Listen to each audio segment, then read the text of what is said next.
भरद्वाज ऋषि के पुत्र दुर्वासा एक अत्यधिक क्रोधी और तपस्वी ऋषि थे, जिन्होंने अपने पिता भरद्वाज ऋषि के आश्रम में तपस्या की थी।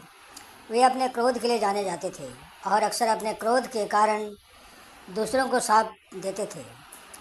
एक दिन दुर्वासा ने भगवान शिव की पत्नी पार्वती को देखा और उन्हें अपनी तपस्या के लिए शाप दे दिया, जिससे पार्वती को अपने पति शिव से अलग होना पड़ा।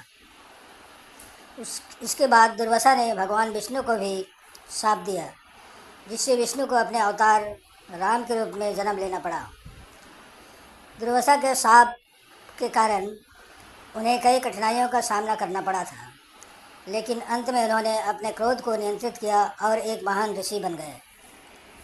पराशर ऋषि ने अपनी वासना को नियंत्रित करने के लिए संघर्ष किया। पराशर ऋषि एक महान ऋषि और ज्ञानी थे, लेकिन वे अपनी वासना के कारण परेशान थे। उन्होंने अपनी वासना को नियंत्रित करने के लिए कई प्रयास किए, लेकिन वे असफल रहे। एक दिन पराशर ऋषि ने एक सुंदर महिला मातंगी से मुलाकात की, जो एक मत्स्य कन्या थी। उन्होंने मातंगी से विवाह किया और उनके साथ एक पुत्र का जन्म हुआ, जिसका नाम व्यास था। पराशर ऋषि ने अपनी वासना को नियंत्रित करने के लिए अपने पुत्र व्यास को जन्म दिया था, जो आगे चलकर एक महान ऋषि और वेद व्यास बने। गंगा और महावेश की वासना की कहानी यह है कि गंगा नदी के उद्गम और महावेश के बारे में है।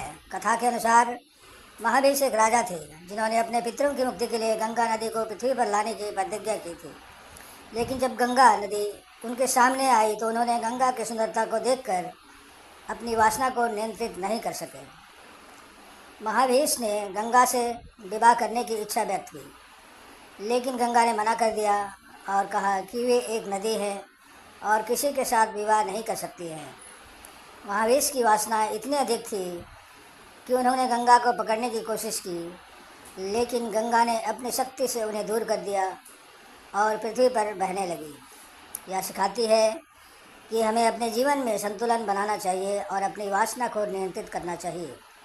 जब महात्मा, ऋषि, मुनि, ब्रह्मा, विष्णु, शिव अपनी वासना को नियंत्रित नहीं कर पाए तो आम मनुष्य क्या कर सकता है। पर इसके उल्टा साधारण मनुष्य अपने काम वासना को नियंत्रित कर लेते हैं, इसलिए मनुष्य महान है। समाप्त। धन्यवाद।